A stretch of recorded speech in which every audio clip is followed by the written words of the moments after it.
اعوذ باللہ من الشیطان الرجیم، بسم اللہ الرحمن الرحیم۔ شروع اللہ کا نام لے کر جو بڑا مہربان نہایت رحم والا ہے۔ جب سورج لپیٹ لیا جائے گا اور جب تارے بے نور ہو جائیں گے اور جب پہاڑ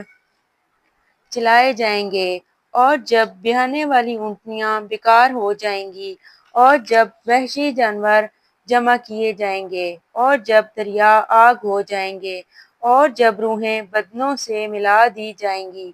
اور جب اس لڑکی سے جو زندہ دفنا دی گئی ہو پوچھا جائے گا کہ وہ کس گناہ پر مار دی گئی، اور جب عملوں کے دفتر کھولے جائیں گے اور جب آسمان کی کھال کھینچ لی جائے گی اور جب دوزخ کی آگ بھڑکائی جائے گی اور بہشت قریب لائی جائے گی، تب ہر شخص معلوم کرے گا کہ وہ کیا لے کر آیا ہے۔ ہم کو ان ستاروں کی قسم جو پیچھے ہٹ جاتے ہیں اور جو سیر کرتے اور غائب ہو جاتے ہیں، اور رات کی قسم جب ختم ہونے لگتی ہے اور صبح کی قسم جب نمودار ہونے لگتی ہے، کہ بے شک یہ قرآن فرشتہ عالی مقام کی زبان کا پیغام ہے،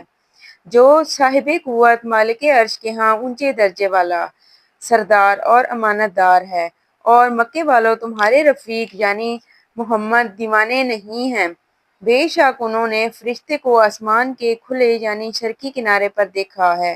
اور وہ پوشیدہ باتوں کے ظاہر کرنے میں بخیل نہیں، اور یہ شیطان مردود کا کلام نہیں۔ پھر تم کدھر جا رہے ہو؟ یہ تو جہاں کے لوگوں کے لیے نصیحت ہے، یعنی اس کے لیے جو تم میں سے سیدھی چال چلنا چاہے، اور تم